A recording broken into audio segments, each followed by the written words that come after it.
The 15-minute portrait challenge is kind of like the root of my portrait business. It's the idea of being able to shoot very efficiently because, for example, if I have a child that is melting down and I realize, okay, I have to just do this really quickly. It is what it is. The parents were there. They know, their child best. But if you can have a strategy to getting them to do the pictures before the meltdown or within their period of pleasantness, like the parents are going to love you, and that's what's going to keep them coming back. And that's why I have a lot of my clients coming back to me, because they know that their kids are willing to cooperate with me and I'm able to get the shot. It's painless because we move so quickly. So that's what I'm going to help you guys do today. Whether it is an uncooperative child or a reluctant fiance, one partner is super into it and the other partner is like, oh my God, do we have to do this? Why are we doing this, right? So strategies for dealing with all that. So depending on what level you are on, level 1, someone who by the end of this challenge, you want to be able to consistently create portraits you love. By the end of this, I'm going to give you the tools you need to be able to create those portraits that you love. Level 2 is if you already create the pictures that you love, I'm going to show you how you can do it faster. Because some of us, I know when I first started, and actually what made me realize this was when I first started working with associate photographers or training my associate photographers. I was doing mini sessions and I thought, as kind of as an experiment, I was like, you know what? I'm going to offer an encore of my mini sessions because they were completely sold out anyway. I do my mini sessions in 10 minutes. So I had trained my lead photographer, my associate photographer, to shoot exactly the way I did. She knows exactly the poses. She knows the same prompts and cues. And so I scheduled a day of encore for her to shoot. And what I realized was that the difference between where I'm at and where she's at, even though I trained her to do all that, she wasn't able to do it as fast and as confidently as me. So given 30 minutes, she's able to replicate exactly what I had, but she was not able to do it in the 10, 15 minutes that I'm able to do it. So that's where I think the big difference is. And when I tell my clients that, like, just because a photographer is offering you a 2-hour portrait session, don't think that that necessarily means you'll get more than my half-hour portrait session, because I can work fast. So in half an hour, I can get you 40 amazing portraits. Whereas it might take a more novice photographer 2 hours to get the same results, right? But that's the main objective. And so that's why I encourage you, even if you've done this before, do it again. And after you do it this year, do it again next year and see if you can get faster and faster and more efficient with it. And I want you to keep the photos that you're going to create from this challenge so that next year when we do it, you can compare and see how you did. And for those of you who are doing this again, like Alicia, Kim, I see, you guys will be able to compare your work from last year and see how much you guys have improved. Some of you may have done it on level 1 last year, and you can push yourself to do level 2 this year, which means just doing it at a faster pace. So to start off, I want you to think about first the last time where you were at a photo shoot, whether it was professionally or not, depending on whatever level you're at, where you felt amazing. Can you think of that right now? Like, have you had a shoot where you walked out feeling like, oh my God, like this was the best shoot ever. I was so good. If you haven't yet, by the end of this challenge, I will get you to the point where you can walk out of a shoot feeling amazing. But for those of you who have walked out of a shoot feeling amazing, and actually, if you haven't walked out of a shoot feeling amazing, I want you to just visualize that first for a moment. Picture yourself doing a photo shoot that you absolutely loved. Like, give me some elements of what was happening at the shoot. What made you feel so amazing? I do this because I really want you to envision what success looks like. For each of us, success is going to look like slightly different. And I always tell people that, if you're going to have any kind of mentor or sign up for any course that tells you that you have to do things exactly this one way, I feel like that is the wrong thing about that is there's not a one size fit all. And if somebody is trying to force you into a mold, chances are you're not going to feel successful at the end of that, because it may not fit your style. It may not fit your lifestyle, and it may not fit your goals, right? So I want you to visualize that perfect shoot first. What was happening there? What environment was it in? What was the energy like? This is how, when you know what success is going to look like, you have a clear path of how to get there. And my job as your mentor, as your coach, is to give you the tools and to guide you to head towards that direction. And so by knowing what your end goal is, that's how you're going to end up feeling most successful. So some of the things that I'm seeing people write is when there's a lot of great candid emotions happening, when it was fun and things were flowing, when everyone felt excited, when everyone is comfortable in front of the camera. And I would also add when you are comfortable behind the camera, right? Because if you're not comfortable, they're not comfortable either. Confidence, great light, when the prompts, when all your posing prompts just flow, spontaneous ease, when they felt real and confident, ideas were just clicking, everything is working, you knew how the light was going to behave, fun, laughter, weather. Yeah, weather can make a difference too. For those of you who don't shoot with strobes indoors though, like you'll find that that is a great solution for winter season, so that you can shoot throughout the winter as well, being able to offer studio shoots. And that was one thing that really helped take my studio to the next level. So yeah, these are all great settings, adventurous clients, when your creativity doesn't feel like stifled or restricted. So yes, these are all like, I couldn't agree more with you. And the reason why is I realized that, you know how like there's the Maslow's hierarchy of needs, right? Where like your basic needs have to be met before you could even entertain like anything else. As a creative, we work the same way. As a creative, we have needs in order for us to be operating at our highest creative frequency. And there are things that can block that. So for example, at the very base, the very foundation of it all is knowledge and comfort. What I found is that if I am not knowledgeable with the camera put in front of me, for example, if I was working for another photographer and they threw a camera that I'm not familiar with, that suddenly I'm not operating at my creative energy anymore because I'm worried about the camera now. I'm like, oh my God, how do you adjust the ISO? How do you, right?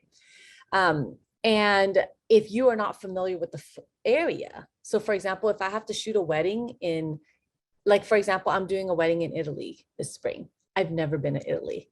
That gives me a little bit of nerves. So I'm going to come in early to check out the place, because if I don't know the place, I'm not going to be creative. I'm going to be worried more about low level energy stuff, like foundational stuff like this, right?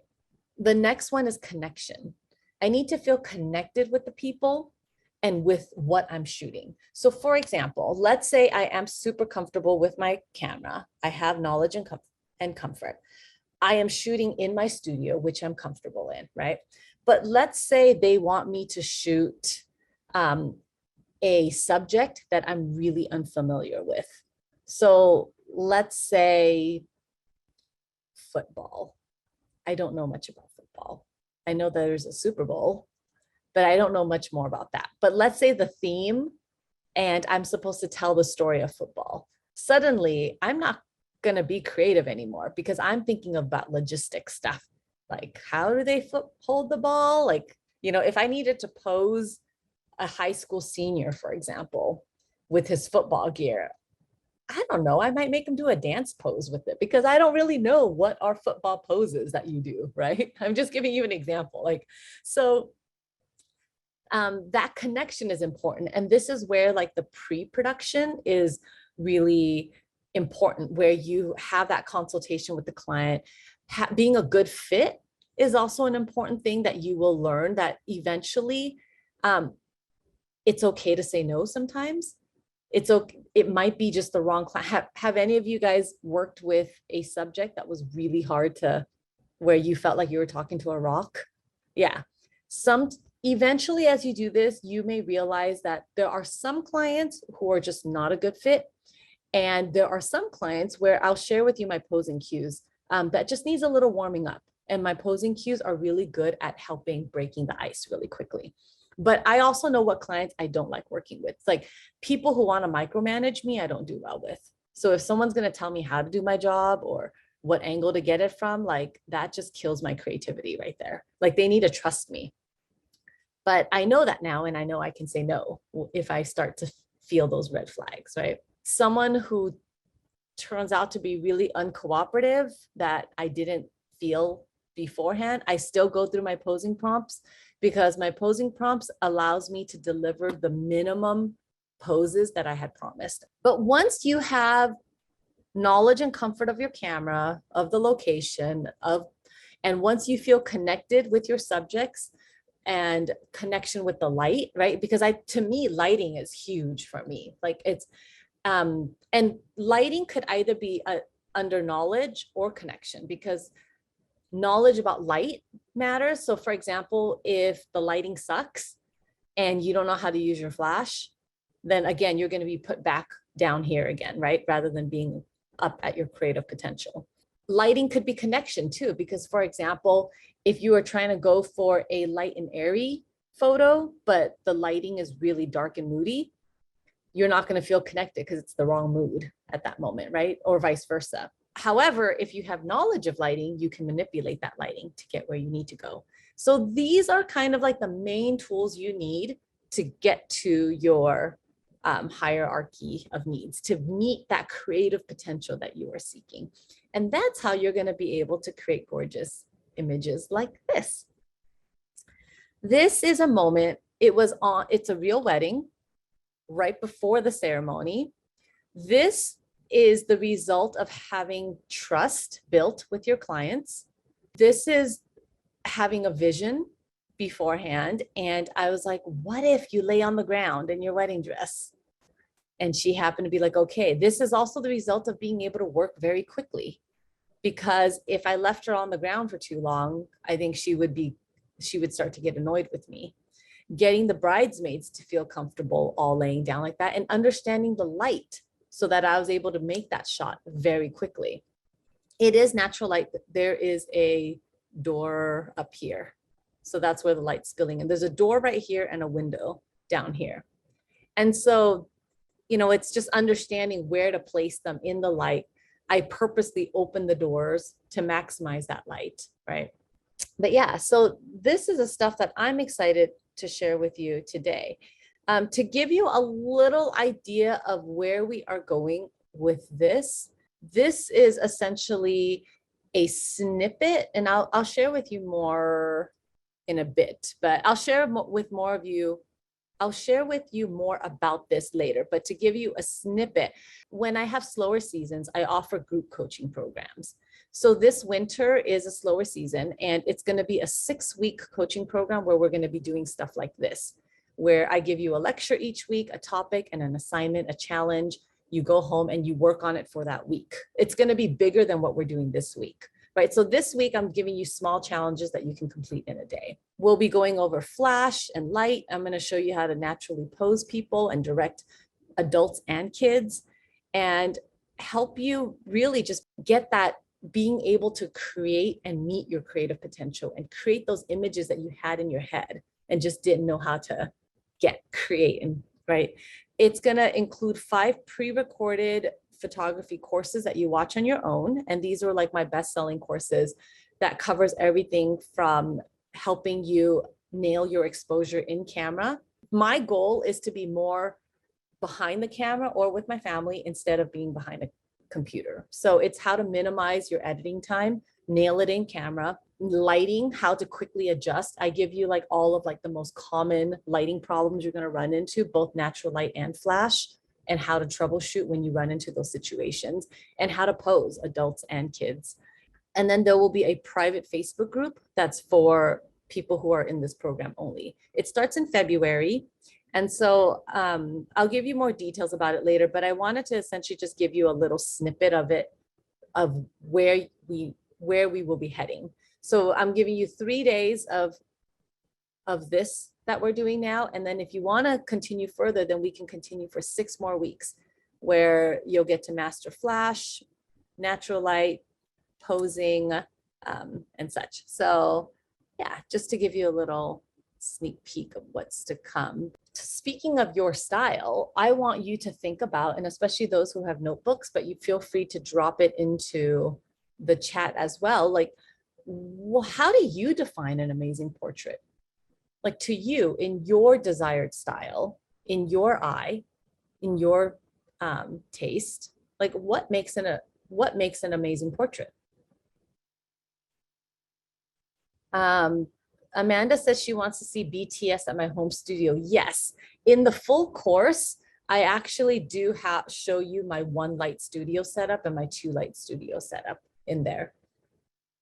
But also in my Facebook group, I have a lot of BTS stuff too. But yeah, happy to show you. And when we get to the lighting day tomorrow, I'll show you more examples as well. But so people are saying emotions, when it captures emotions, most people are saying emotions, capturing soul. Yes, absolutely, all of that. There's a theme or some kind of personality to the shoot. Yeah, that's what makes it unique, right? More than just a generic photo. Poses look natural. There's authentic emotions. Absolutely. So consistency, I agree with that as well. Consistency is important to establishing a strong style. So let's talk about foundations of a gorgeous portrait. What I notice is that regardless of what style you have, all good portraits are going to have these in common. The foundation is a clear vision. Whether it's a moody photo, a happy photo, a bright, like a joyful photo, or a melancholy photo, right? There was a purpose to that, a vision to that. So this is universal across, regardless of what style you have. You have to have a vision, shoot with intent, because if you're just randomly clicking, then how do you know if you, that's kind of like throwing darts blindfolded, right? Like not knowing where the target is. That clear vision is having that clear target. So what I do is before any shoot, I sit down and I visualize first, like, what do I want the shoot to look like? What am I trying to create today? And this is what I'm helping you do for the year. What do you want your year to look like? What do you want your portrait business to look like? And when you define that clear vision, that is when you can now start to understand what kind of lighting you need to find. For example, me and Benjamin or Stan or Ashley can show up to the exact same location, and the photographs that come out at the end will look completely different. Because perhaps my vision was to look for the light and airy. So I went to look for all the backlight areas. But let's say Brent's style is a little bit more edgy, right? Or fur. Maybe your style is more edgy than mine. You might look for a totally different wall than me. I may have gravitated towards the white wall, whereas maybe Stan, like his background, went towards the dark wall, right? And not one is right or wrong. The only right one is the one that fits your vision. So what you have to know your vision in order to find the correct lighting to meet that vision. And then once you have that, then it comes down to posing and directing.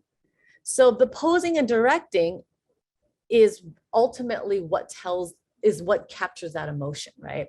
When you have a clear vision, you will know whether you were trying to create a fun photo, a romantic photo, or a moody photo. And that's how you're going to be able to direct and pose your clients to finish that vision that you have. And when you have accomplished your vision, that's what created a gorgeous portrait, because that's what had intention, right? Not just a lucky photo. And that's how you're going to be able to consistently create gorgeous portraits. So for today, your goal for just today is I want you to define your vision. So if you're writing in a notebook right now, if you could just describe, maybe throw down 3 words that would describe what you want your photos to look like. What are 3 words that you would describe what you want your portraits to look like? When a potential client stumbles upon your portfolio, what are 3 words you want them to immediately think or feel when they see your work? The one thing that I see consistent across here is a mood. Regardless, like, some people might feel romantic, whereas some people might feel more edgy, but either way, there is definitely a mood, right? So the next goal is, how do you make your camera do what you want it to do to achieve this vision now, right? So the next thing we need to do is to teach our camera, or to tell our camera how to create that mood. And like I always say, it's not about the gear. I could give you my gear and you will create something that looks totally different, right? 2 photographers can have the same exact gear and create something totally different. So it's not about the gear, it's about the person operating that camera. So don't feel discouraged if you're like, oh, my camera's not professional enough, or when I get a better camera, I'll create better pictures. It doesn't work that way. I can create with the cell phone. So it's really about how to communicate with your subjects, and then how to make your camera do what you want it to do. So I want you to remember that there's no right or wrong way to create a portrait. Success is when you achieve your vision. So don't lose sight of your vision.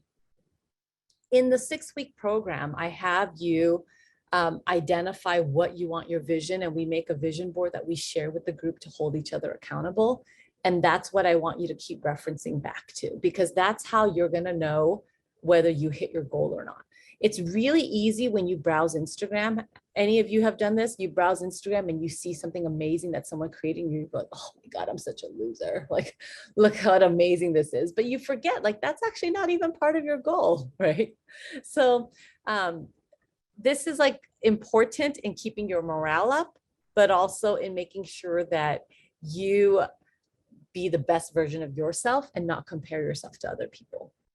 Exercise 1 is, I want you to think of a photo that best represents what you would like your portraits to look like. Today, I want you to spend time thinking about whether it's photos that you have taken or photos that aspirational photos of an idol of yours have taken.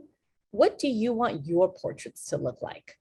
For the sake of this course, like, finding your style is actually a work in progress. Finding your style is, I would say, like a level 3. Level 1 is really pick a style.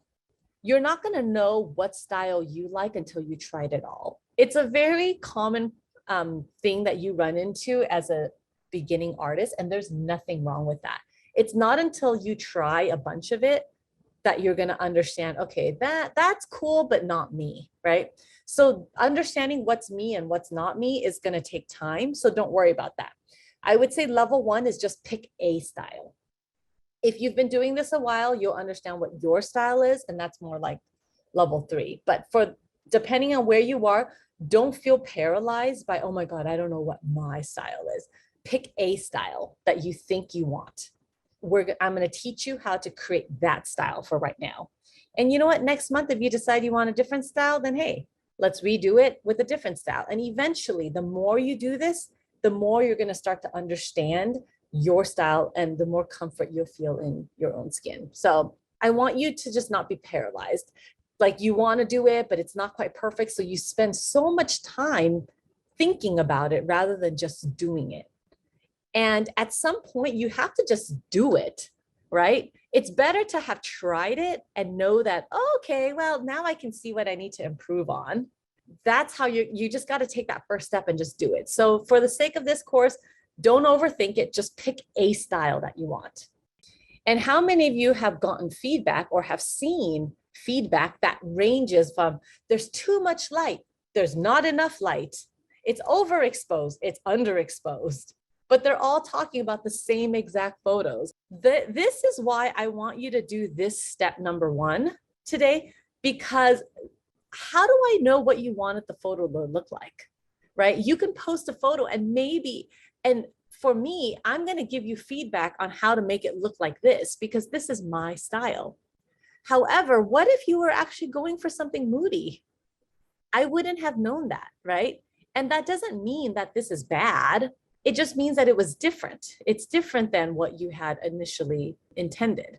So, right, like the feedback I'm giving you is different than what you had intended. It's not accurate feedback then because it's not actually what you were trying to do, right? So by starting with this is how I'm going to know how to give you feedback. I'm going to tell you how to get closer to what you actually want. True way to stay sustainable is finding your style and staying consistent with your style. How would you feel if you were able to get your portraits to consistently look like the mood board that you created? So don't worry about the trends. Just put together the board of what you want your photos to look like. And then I want to help you get to the point where you know you can confidently walk into any shoot and you know that you'll be able to replicate your board, whatever your board looks like, right? This is my board. So today is a little excerpt from my class, from my course called How Do I Use This Fancy Camera, which is included in that 6-week program that I was telling you about. So the first thing, and just kind of going through this real quickly, because some of you already know this, you're in various levels. If you need a refresher, like I am proud of the way that I broke down these lessons for, because I think that's the physics teacher side of me. But real quickly, aperture is going to determine how much blur you create, right? The smaller the aperture, the more wide open your lens is. So f1.0 looks like this, and f16 looks like this. So it closes up. So you can see which one lets in more light, right? F1 or f16. So this is why this is also called shooting wide open. So when you shoot wide open, you are opening your lens all the way and it lets in more light. F16 closes it up and lets in less light. So if you wanted more light, you can quickly open up. If you wanted less light, you can quickly stop down, which is what we call it. Now, the consequences of doing that, though, is that it's going to change your depth of field. Let me just have you do a real quick exercise right now to demonstrate depth of field. Put up a finger. This finger represents your subject, okay? Hold up your lens. This represents your lens. So I want you to close one eye and look through your lens at f1.0 or 2.8, whatever your camera, the lowest your lens goes to. Stare at your finger. Do you notice how the monitor is a little bit blurry right now?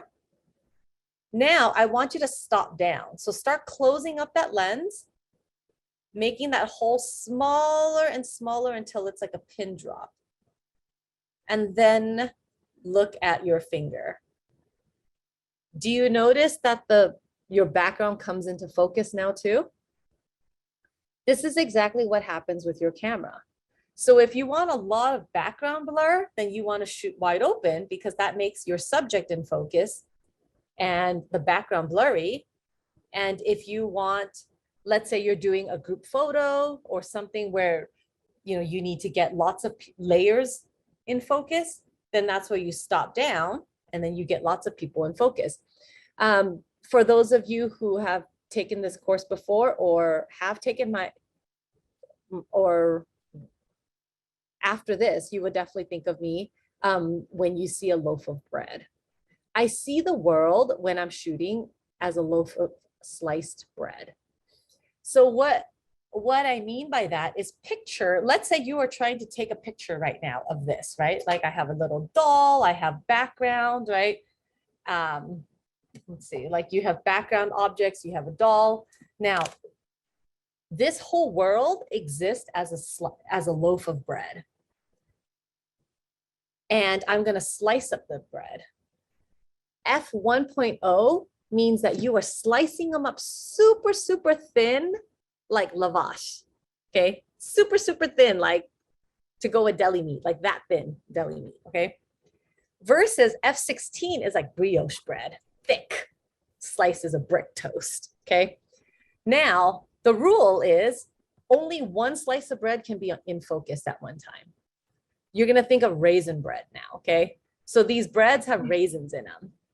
And only one slice of bread, only the raisins on one slice will be in focus. So if you have it at f1.0, the slice that will be in focus is as thin as lavash. That means if you focused on my nose, my eyes are going to be slightly soft, right? And my ears are going to be even more soft. So whichever slice of bread you chose to focus on, the further away from that slice of bread you get, the more blurry it gets, okay? Now, F16 means you have a nice big brick toast now. So my whole head fits on that brick toast. So you can rest assured that if you focus on my nose, my ear is also in focus, okay? But if it's at F1, this thinly sliced lavash, only this part of my nose, the tip of my nose is going to be in focus. So that's how you're going to remember. And when you are putting your subjects, that's how you're going to place them. Make sure they're all on the slice of bread. So you'll see me reference that a lot. When you're shooting people, I'll say, were they on the same slice of bread? Were their eyeballs on the same slice of bread? Because if you are on lavash, this eyeball is now on a different slice than this eyeball, right? Whereas if it's brick toast, you're still okay. So that's how I want you to think of aperture. The next one is shutter speed. And shutter speed, the faster it is, the faster it opens and, sorry, this is ISO. Shutter speed, the faster it opens and shuts. And so if you are trying to freeze like a running person, then you definitely want to be more like 2/50th and beyond. Otherwise, you're gonna get motion blur. And if you're at one, everyone has a different number, so know what your number is. For me, if my subject is moving, then I go for 2/50th. If my subject is standing still, but still a person who naturally has slight movements, I go for 1/25th. If it is still life or a very, very still person, I can do a 60th. So sometimes if it's really low lighting, if I'm shooting film and I can't change my film to a faster film speed at the time, then I know I can still handhold a 60th. And I can even handhold a 30th if everything is still, and I can handhold a 15th if I hold my breath sometimes, but that's risky. But if I need to take the chances, then I can. The reason why these people are blurry is because the shutter opened for too long. So let's say that right, then that moment it opened and shut, it froze it when that person was right here before they moved on. Now, if I now suddenly got that person across this long period of space. So that's shutter. So you're going to, when you're trying to figure out what your shutter speed is, you're going to figure out if you want motion or not. Sometimes you might purposely want motion, because have you seen where you get like the train moving in the background, but the person is still, right? So you're going to need to be at a slow enough speed to freeze people, but fast enough speed to freeze the person, but slow enough that you're getting the motion blur of the car or the train. However, if you want to freeze everything, including the train, then you're going to have to go super fast. When I was on vacation, I was shooting a wedding in Indonesia, and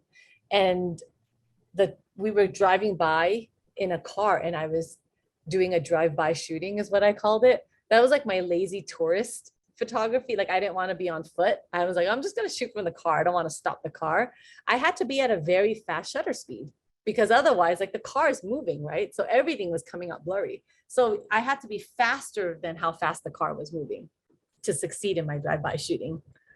And then ISO is just how sensitive you want it to be. So if it's super sunny and bright, you're going to be at 100. And if it's really dark, then you're going to crank up that ISO. The consequences or the side effect of that is it gets more noisy. So you start to see a lot more dots, because the worker bees or the photosensitivity has to be like work harder. So then it makes them like bigger, so to speak. So now when you are trying to nail your exposure, all you're really trying to do is find the right combination of those three. There's no right or wrong way. To me, they're like blocks, okay? You have your green block, your red block, and your blue block.